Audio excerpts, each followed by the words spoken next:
Good morning guys, day 107માં તમારું સ્વાગત છે.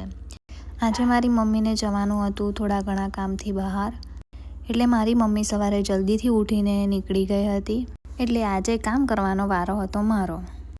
રોજ તો કામ કરવું પડતું નથી, પણ મમ્મી ના હોય ત્યારે કરવું પડે. અને આજે એમાં મારા ભાઈનો ઓફ હતો, એટલે એ ઝડપાઈ ગયો. એટલે મેં એની પાસે થોડું ઘણું કરાવી લીધું કામ.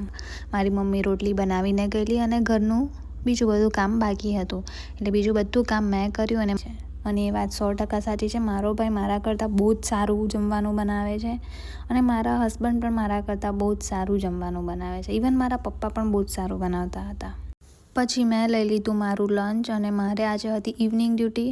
એટલે ઇવનિંગ ડ્યુટી માટે બધી તૈયારી કરવાની હતી. થોડા ઘણા ફ્રૂટ્સ પેક કર્યા, પાણીની બોટલ ભરી, અને તૈયાર થઈને હું નીકળી ગઈ હતી હોસ્પિટલ જવા માટે.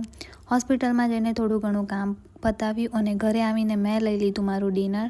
તો આજના વ્લોગમાં આટલું જ. કાલના વ્લોગમાં મળીએ. ત્યાં સુધી bye bye, good night and take care.